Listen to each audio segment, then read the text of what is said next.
Uniform civil code की चर्चा इस समय उत्तराखंड ही नहीं बल्कि देश के कई राज्यों में हो रही है, क्योंकि यूनिफॉर्म सिविल कोड एक राजनीतिक मुद्दा भी बन चुका है। उत्तराखंड एक ऐसा राज्य बन सकता है जहां पर यूनिफॉर्म सिविल कोड आने वाले वक्त में कानून बन जाए और धरातल पर लागू भी हो जाए, क्योंकि तैयारी पूरी कर ली गई है। और अब एक और बड़ी प्रक्रिया जिसको अमली जामा पहनाने की तैयारी उत्तराखंड की सरकार करने जा रही है, और वो प्रक्रिया अभी जारी भी है। यूनिफॉर्म सिविल कोड को लेकर उत्तराखंड विधानसभा में विशेष सत्र चल रहा है। आप ये जानते हैं, आज स्पेशल सेशन का दूसरा दिन था और सदन में यूनिफॉर्म सिविल कोड बिल पर चर्चा अभी भी हो रही है। सत्ता पक्ष हो या फिर विपक्ष हो, सभी सदस्य अपने अपने विचार भी रख रहे हैं, चर्चा कर रहे हैं। आज चर्चा के बाद ये बताया जा रहा है कि यूनिफॉर्म सिविल कोड बिल पारित हो जाएगा। कल विधानसभा में यूनिफॉर्म सिविल कोड बिल पेश किया गया था और आज पारित भी हो सकता है। अब जैसे कि विपक्ष कई बार अपनी ओर से ये चिंता जाहिर करता है कि हमें मालूम नहीं यूनिफॉर्म सिविल कोड में है क्या, तो ऐसे में उनकी चिंताओं को दूर करने का भी एक बड़ा प्रयास सत्ता पक्ष की तरफ से किया जा रहा है। इस समय हम सीधे आपको लिए चलते हैं उत्तराखंड विधानसभा में, जहां पर क्या कुछ आप देख पाएंगे। सीधे आपको लाइव तस्वीरें दिखाते हैं।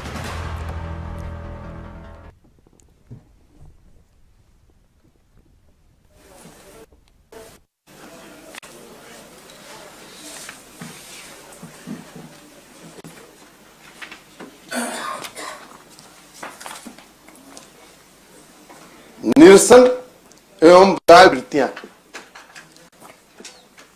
इसमें नंबर 1 पर लिखा है, इस संहिता की धारा 2 के अधीन रहते हुए कोई भी विधि, अधिनियम या अन्यथा रुचि या प्रथा जो इस संहिता में उल्लिखित विषयों से संबंधित हो और जो इस संहिता के प्रवृत्त होने के ठीक पूर्व राज्य में लागू रहे हो, राज्य की सीमांतर्गत उस तक निष्पादित हो जाएंगे जहां तक इन संहिता के निहित प्रावधानों से असंगत हो। अब ये तो अजीबोगरीब स्थिति है कि आप यूसीसी के तहत 390 में जो आपने कहा है कि सारे कानून निष्प्रभावी हो जाएंगे, तो फिर कैसे बात बनेगी। मैं इसलिए इस बात को माननीय अध्यक्षा जी कह रहा हूं,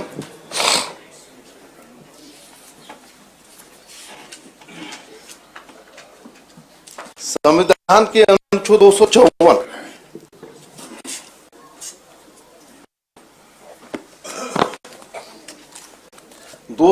क्या बोलता है?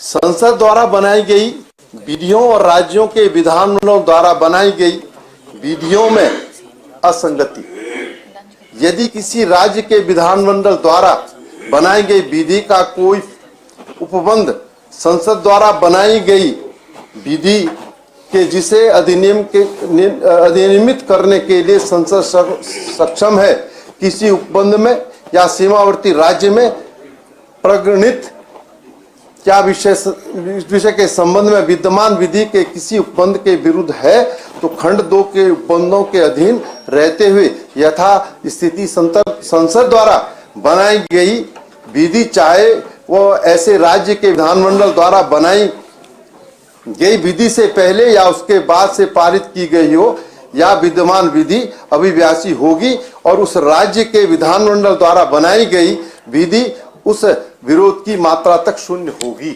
ये मैं नहीं कह रहा, ये तो माननीय अध्यक्षा जी संविधान इस बात को कहने का काम कर रहा है। और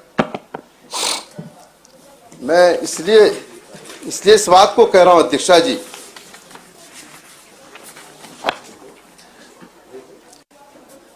विशेष विवाह अधिनियम 1954 इस संसद द्वारा पारित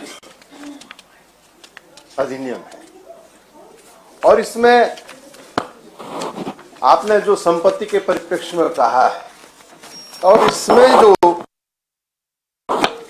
धारा 19 है इस अधिनियम की, धारा 19 में अभिव्यक्त कुटुंब के सदस्य पर विवाह का प्रभाव, अभिव्यक्त कुटुंब के ऐसे सदस्य के जो हिंदू, बौद्ध, सिख या जैन धर्म को मानता हो, इस अधिनियम के अधीन अनुष्ठापित विवाह के बारे में यह समझा जाएगा कि वह उसे उस कुटुंब से पृथक कर देगा। माननीय अध्यक्षा जी, यदि एक पिता का एक पुत्र है और अगर वो दूसरे समुदाय से विवाह करता है तो वो कुटुंब से बाहर का सदस्य माना जाएगा, उसे कुटुंब में हिस्सेदारी नहीं मिलेगी।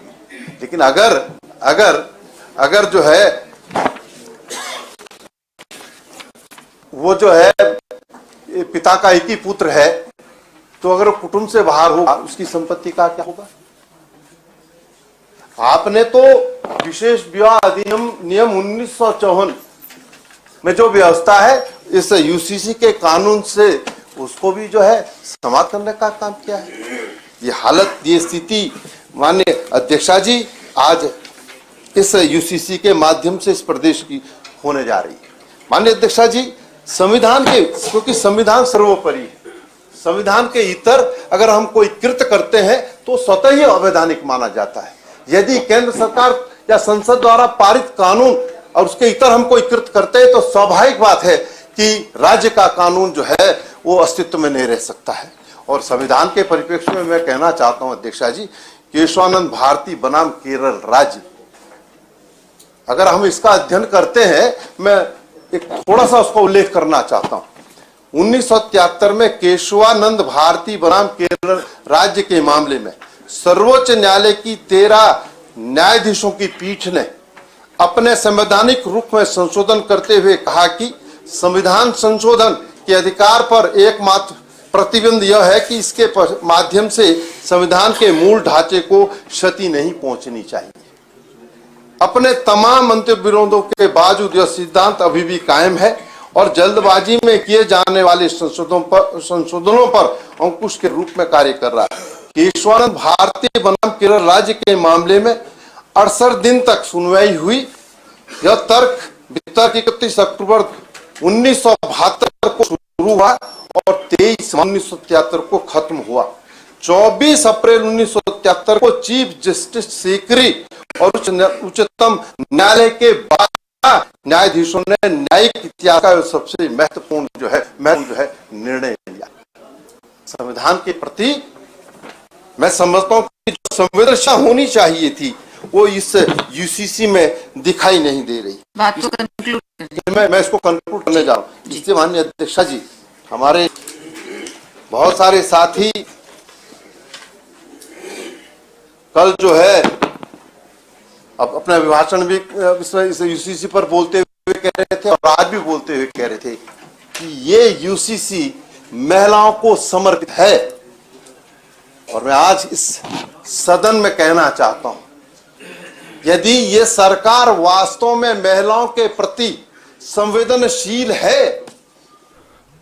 और थोड़ी ही देर पहले सत्ता पक्ष और विपक्ष के बीच तीखी नोकझोंक भी देखने को मिली थी यूसीसी को लेकर। आइए उसकी झलकियां भी आपको दिखाते हैं। उसका जिम्मेदार कौन होगा? और मैं दूसरी बात एक चीज और कहना चाहता हूं, कंक्लूड करिए। संविधान में जैसे कल माननीय संसदीय कार्य मंत्री जी ने ये कहा कि सिविल कोर्ट की बात जब भारत का संविधान बना था तब भी हुई थी। उस समय के नीति निर्माताओं ने, उस समय के संविधानकारों ने उस समय की परिस्थिति के हिसाब से जो लागू किया था वो सही है। उन्होंने तब सोचा था कि आगे ये होना चाहिए, लेकिन कैसे होना चाहिए, किस तरीके से होना चाहिए था वो महत्वपूर्ण है। संविधान निर्माताओं ने ही अपेक्षा की थी उनके। अरे मैं वही कह रहा हूं मुन्ना सिंह जी, मैं वही कह रहा हूं। जब दिल्ली से हमारे खटीमा को रोड बन रही थी, उस समय के जो लोग थे, जो मंत्री थे, उनको यह था कि 4 बसें चलती है और 4 बसों के लिए एक रोड की जरूरत है, पहले रोड पहुंचानी है। आज के नीति निर्माताओं ने कहा उसे चौड़ी करनी है, आज व्यवस्था बढ़ गई है, तो उन्होंने वो स्पेस छोड़ा, उन्होंने वो जगह छोड़ी, उन्होंने वो छोड़ा। वो उस समय ये सोच सकते थे कि जरूरत पड़ेगी। आपकी बुद्धिमत्ता देखिए।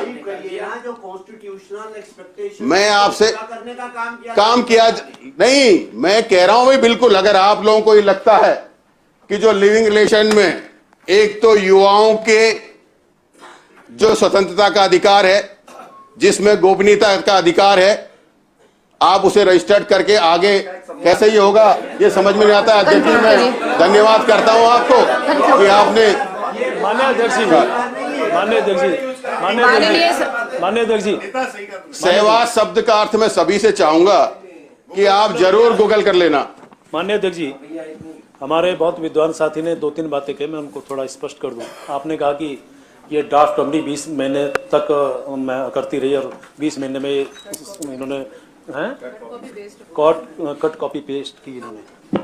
शायद कल आप रहे हो तो मुझे लगता है कि ये भी ध्यान आया होगा। मैंने कहा था 20 महीने तक इस कमेटी ने इतनी बैठकें की, इतनी जगह उन्होंने जाके संवाद किया और माणा से शुरू होके और सभी स्टेक होल्डर्स के साथ बैठ के सबके साथ, और 2,32,000 इसमें सुझाव प्राप्त हुए। शायद आपको जानकारी, तो मैंने ये कहा था। एक दूसरा, जो आपने शादी की बात कही, हिंदू परंपराएं, मुस्लिम परंपराएं, ये बात ठीक है कि हमने ये कहा है कि उसमें रजिस्ट्रेशन कराना पड़ेगा, लेकिन साथ में ये भी कहा गया है यूसीसी के अंदर कि जो हिंदू रीति से शादी करने वाले हिंदू मतावलंबी होंगे तो उसमें किसी प्रकार का प्रतिबंध नहीं होगा। उसी प्रकार से मुस्लिम या दूसरे धर्म के जो लोग हैं वो जो परंपरा से अपने यहाँ शादी करना चाहें उसी प्रकार से उनकी शादी परंपराओं में कोई प्रतिबंध नहीं होगा। तीसरी बात, जो आपने लिव इन रिलेशनशिप में बहुत व्याख्यान दिया, मुझे समझ से परे है मेरी, क्योंकि मेरे पास बुद्धि थोड़ा कम है। अभी आप तो कह रहे हैं कि युवाओं के जो है उस पर आप रोकने का डंक डाल रहे हैं, क्या शब्द बोला मैं समझ नहीं पाया। और वहीं उत्तराखंड विधानसभा में यूनिफॉर्म सिविल कोड के मुद्दे पर जब चर्चा चल ही रही थी तो इसी दौरान शुरू हुआ जिक्र राम मंदिर का भी। सत्ता पक्ष और विपक्ष के बीच राम मंदिर के मुद्दे पर भी तीखी बहस देखने को मिली। कुछ चीजें ऐसी हैं जो हमारे सत्ता विपक्ष के विधायकों से भी राय ली जाती तो मैं समझता हूं कि ये और विस्तार से लागू हो सकता था। अब वजह क्या है कि आनंद फानंद में लाए हमारे कल, क्योंकि इस पर तो चर्चा कम की, संसदीय कार्य मंत्री जी ने मंदिर का बहुत जिक्र किया कि राम मंदिर बना, बहुत अच्छी बात, हम भी कह रहे हैं बना, अच्छी बात। लेकिन मैं ये नहीं समझ पा रहा कि हमने ग्रंथों में पढ़ा कि हमारे राम जो सांवले थे, काले नहीं थे, अब उन्हें काला कर दिया। हमारे ग्रंथों में जो विचार है, अच्छा चश्मा दूसरा बनवा लूंगा तो, लेकिन आप भी तो देख लेना है। तो मेरा कहने का मतलब है, नहीं आपने करा कि इसकी तारीफ तो करी नहीं, कल उस पर गए ना, तो कुछ चीजें हैं। अब जैसे सिरे राम मंदिर का बनने का लिया आपने, कल को वहां मस्जिद बनेगी सीताराम पे, मैं सियाराम बोलता हूं, हाँ जय सिया राम, और राम राम बोलता हूं। राम, देखिए राम राम शब्द 108 बार का मायनक है पूरा, तो मैं तो राम राम बोलता हूं। राम भी बोला आपके, जिसको ले आप बहुत पूछते हैं। अरे तो मैंने कब कहा राम नहीं है? तो वो अंतिम में बोला जाता, वो अंतिम में बोला जाता किसी की पूजा। माननीय मंत्री जी, आप नहीं पूछते क्या गांधी जी? माननीय अध्यक्षा जी, एक वोटों की खातिर या तुष्टीकरण की खातिर मैंने कल कहा कि कितना दुर्भाग्य हमारे देश का रहा है, यूसी से तभी आ जाता। और आज भी मान्यवर ऐसी टिप्पणी कर रहे हैं भगवान श्री राम के बारे में। ठीक है, वोटों की खातिर आप सब कुछ करिए, लेकिन मैं टिप्पणी करी क्या? भगवान श्री राम पे मुझे बताइए, काला कर दिया भगवान राम को। पहले मेरी बात, कौन सी टिप्पणी कर रहे हैं आप? भगवान श्री राम को काला कर दिया, शब्द बोलने का कोई, आप ये बताइए मान्यवर, ये मान्यवर हमारा कोई काला और सांवला क्या होता है? सांवले को काला कर दिया, भगवान राम को काला कर दिया। ठीक है, वोटों की खातिर कुछ भी बोलिए, राम राज्य लाना चाहते हो, अच्छा पूरे देश में आपके बारे में यही टिप्पणी फिर लोग करें, राम राज्य लाना चाहते हो, तुष्टीकरण की राजनीति ही सिर्फ करना चाहती है कांग्रेस, राम राज्य लाना चाहते हो, नहीं है क्या? सबके साथ न्याय करोगे भाई साहब? कैसी बात कर रहे हैं? राज्य तभी तो आया जब सबके साथ न्याय होगा। श्री राम की बात कर रहे हैं, कल सिया राम और पता नहीं क्या क्या आप कह रहे थे। तो सिया राम कह रहे हैं, सीताराम कह रहे हैं, सिया माता जानकी का नाम है, सिया राम की रक्षा जी। ये इस प्रकार की आप सिया राम कोई भी कार्यकर्ता, क्या आप माता जानकी का नाम लेने में अपमान समझते हैं? बताइए आप कैसे कह सकते हैं? कैसे कह सकता है भगवान श्री राम काले हो गए? मैंने कहा कैसे कह सकता है भगवान श्री राम काले हो गए? ये तो मूर्ति है, मूर्ति है, आपने बनाई। आस्था के बारे में ऐसा नहीं करना चाहिए, ये टिप्पणी बहुत गलत है। ये आस्था की बात है। भगवान राम के रंग के बारे में ऐसे नहीं कह सकते। सदन को गुमराह करने का विवाद आपने किया, नहीं कह रहा हूं। इससे पहले आपने कहा, इससे पहले तिलकराज भेड़ जी साहबानो कांड के लिए कहा, हम कुछ नहीं बोले। हमारे साथ इस वक्त हमारे संवाददाता नासिर हुसैन देहरादून से सीधे जुड़ चुके हैं। उनसे हम बातचीत करते हैं, चर्चा भी करते हैं कि विधानसभा में जो भी चल रहा है उसके मायने क्या समझे जाए। नासिर, अभी भी विधानसभा का ये जो स्पेशल सेशन है वो चल रहा है। यूनिफॉर्म सिविल कोड पर बात होते होते बात राम मंदिर तक जा पहुंची। ऐसा लग रहा है कि मानो अब धर्म पर राजनीति खूब हो रही है विधानसभा के भीतर भी।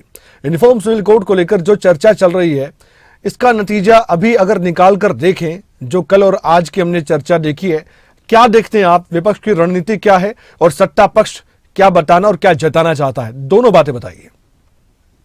देखिए कमल, आपने बिल्कुल कहा कि क्योंकि जब यूनिफॉर्म सिविल कोड का ड्राफ्ट कल विधानसभा में रखा गया था तो उस वक्त बहुत जोर जोर से जय श्री राम के नारे लग रहे थे। इसको लेकर के हालांकि विपक्ष ने कल भी सवाल उठाया था कि ये सिर्फ एक दबाव की राजनीति है ताकि कोई सवाल ना उठा सके, इसलिए इसको धर्म का चौका पहनाया जा रहा है। आज भी किस तरह के सवाल, और आपने देखा कि विधानसभा में किस तरीके से विपक्ष की तरफ से जो बात कही गई तो उस पर यह कहा जा रहा है कि विपक्ष राम के नाम को लेकर के बदनाम करना चाहता है। रही बात विधानसभा में यूपीसी को लेकर के विपक्ष ने अपना कल से लेकर अब तक काफी तैयारियां करी और जो संविधान है, संविधान के अनुच्छेद 21 से लेकर के तमाम अनुच्छेदों पे क्यों न क्यों ये कहा गया है विपक्ष की तरफ से कि उनका पालन नहीं हुआ है इस कानून को बनाने में और इसमें कई अड़चने आ सकती है। हाईकोर्ट में इसको चैलेंज, सुप्रीम कोर्ट में इसको चैलेंज किया जा सकता है क्योंकि इसमें 4% लोगों को यानी एसटी को इसके बाहर रखा गया है। और साथ ही साथ लिविंग रिलेशनशिप के मामले की अगर बात करें तो उसको लेकर क्योंकि परंपराओं का हवाला देती रही है बीजेपी, और ऐसी चीज यानी एक लिविंग रिलेशनशिप को अगर मान्यता बीजेपी सरकार दे रही है तो कहीं ना कहीं वो भी समाज के खिलाफ इस तरह के सवाल भी विपक्ष ने उठाए। साथ ही साथ पुनर्विवाह और इसकी जब बात कही जा रही है तो उसमें भी कई जो संविधान के अनुच्छेद इनका पालन नहीं किया गया है और वही तमाम तरह के सवाल जो कांग्रेस के लोग हैं, कांग्रेस के विधायक हैं, वो उठा रहे हैं। जो कांग्रेस नेता प्रतिपक्ष सवाल आ रही है, उन्होंने भी कई जो इसके पॉइंट है उस पर सवाल खड़े किए और ये कहा कि ये जो पूरा कानून है यूसीसी, ये परवर समिति को जाना चाहिए और इसको लेकर के तमाम विधायकों ने इसका साइन भी किया है तो इसमें परवर समिति बने और इसको वहां ले जाना चाहिए ताकि इसमें जो कमियां हैं उनको दूर किया जा सके क्योंकि इसमें बहुत सारी कमियां नजर आ रही है। कमल, नासिर, आप हमारे साथ बने रहिएगा, हम फिर से चर्चा करेंगे। एक और खबर पर आपसे हम बातचीत भी करेंगे। उत्तराखंड में पूर्व कैबिनेट मंत्री और कांग्रेस के नेता हरक सिंह रावत के ठिकानों पर ईडी ने छापेमारी की है। यह खबर चर्चा का विषय लगातार बनी हुई है। दिल्ली, उत्तराखंड और साथ ही चंडीगढ़ में भी ईडी ने रेड की है। हरक सिंह रावत के 16 ठिकाने हैं जहां पर रेड पड़ी है। उत्तराखंड के देहरादून में ईडी की रेड के बाद से यह खबर चर्चा का विषय है। डिफेंस कॉलोनी है देहरादून में जहां पर हरक सिंह रावत के आवास पर बताया जा रहा है कि छापेमारी ईडी की तरफ से की जा रही है। हमारे साथ नासिर हुसैन जुड़े हुए हैं, उनसे हम बातचीत भी करते हैं इस पूरी खबर पर।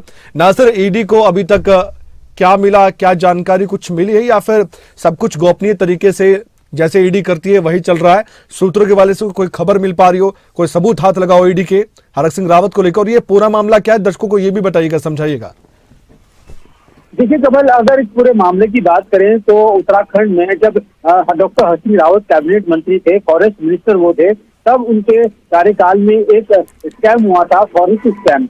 उसको लेकर के पहले विजिलेंस ने जांच शुरू की, विजिलेंस ने भी तमाम तरह के आरोप लगाए थे और उसके बाद ये मामला सुप्रीम कोर्ट में CCPIL दाखिल की गई थी। उसके आधार पर ये CBI को चला गया और CBI ने जब इसकी जांच शुरू की और उसके बाद कुछ तथ्य ये सामने आए हैं कि इसमें करप्शन हो सकता है, घोटाला हो सकता है, उसमें पैसे का मामला सामने आया। उसके बाद मामला ईडी के हाथ में और ईडी ने आज डॉक्टर हरक सिंह रावत के 16 ठिकानों पर रेड की है और तमाम जगहों पर सुबह 4 बजे से लगातार छापेमारी चल रही है, लगातार पूछताछ की जा रही है। देहरादून में जो डॉक्टर हरक सिंह रावत का डिफेंस कॉलोनी में घर है, वहां पर डॉक्टर हरक सिंह रावत को सुबह 4 बजे वो बाहर से उनको बुला लिया गया था और उसके बाद इनको भी हाउस अरेस्ट किया गया, यानी इनको भी अभी घर में ही बंद कर रखा है और लगातार पूछताछ जारी है, लगातार सर्चिंग अभियान चल रहा है क्योंकि ईडी के साथ शायद कुछ तफ्तीश के दौरान कुछ तथ्य लगे हैं। यही वजह है कि सुबह 4 बजे से लेकर के अब 12:30 बजे से ज्यादा का समय हो चुका है। अभी तक लगातार ईडी घर में ही मौजूद है और लगातार परिवारजनों से पूछताछ कर रही है और साथ ही साथ कई चीजों की तलाश कर रही है। जो डॉक्यूमेंट्स है उनकी तलाश की जा रही है और साथ ही साथ उम्मीद ये भी है कि कुछ कैश भी डॉक्टर हर्षिल रावत के घर मिल सकता है, इसलिए कुछ मशीनें मंगाई गई थी, उसमें प्रिंटर्स भी अभी थोड़ी देर पहले ही जो ईडी के अधिकारियों के द्वारा मंगाया गया, यानी कि डॉक्यूमेंट्स भी तैयार किए जा रहे हैं। और साथ ही साथ ये कह सकते हैं शायद कुछ ना कुछ तथ्य जरूर ईडी के हाथ लग गए हैं, तभी ये रेड इतनी देर तक चलती है। सुबह 4 बजे से अब 12:30 बजे से ज्यादा हो चुका है और अभी भी लगातार ईडी की रेड जारी है। कमल नासिर, एक सवाल है मेरा, एक तरफ जहां देश में आप जानते हैं कि ईडी को लेकर राजनीतिक बहस खूब छिड़ी हुई है, एक तरफ बीजेपी है, दूसरी तरफ कांग्रेस पार्टी, ये दिखाई देते हैं कई बार कई मोर्चों पर, राजनीतिक मंच पर भी। अब उत्तराखंड राज्य में भी ऐसा लग रहा है कि मानो यहां पर भी अब ईडी पर भी राजनीतिक बहस छिड़ने वाली है। जिस तरह से हरीश सिंह रावत के ठिकानों पर छापेमारी हुई है, अब कांग्रेस की तरफ से इसे मुद्दा बनाया जा सकता है या बीजेपी की तरफ से कांग्रेस को घेरा जा सकता है, आपको लगता है? देखिए कमल, बिल्कुल कांग्रेस की तरफ से इसको मुद्दा बनाया जा चुका है क्योंकि विधानसभा सत्र चल रहा है और विधानसभा सत्र में तमाम कांग्रेस के अधिकारी मौजूद हैं। तो सबसे बड़ी बात यह है कि डॉक्टर हरीश सिंह रावत का घर है वो विधानसभा के बेहद करीब है, यानी विधानसभा के सामने ही इसको मान सकते हैं। इस वजह से जो जब ये खबर तमाम जो नेताओं हैं उन तक पहुंची, कांग्रेस नेताओं के पास पहुंची, तो उन्होंने उनकी तरफ से कई तरह का बयान आए। नेता प्रतिपक्ष से अलग तरह का बयान आया, नेता उप नेता प्रतिपक्ष से भी बयान आया कि बीजेपी जो है वो टारगेट बनाकर कांग्रेस के नेताओं को टारगेट बना रही है। और उन्होंने ये भी कहा है जब तक बीजेपी में रहते हैं नेता तब तक तो वो शायद उनके पास कोई वॉशिंग मशीन है, उनको धुलकर साफ सुथरा दिखाया जाता है और जब वो कांग्रेस में आ जाते हैं तो उन पर ही आरोप लग जाते हैं। तो इस तरह के आरोप कहीं ना कहीं कांग्रेस की तरफ से लगाए जा रहे हैं। नासिर, बहुत बहुत शुक्रिया, आपने बातचीत की, आपने इस खबर पर विस्तार से जानकारी दी है।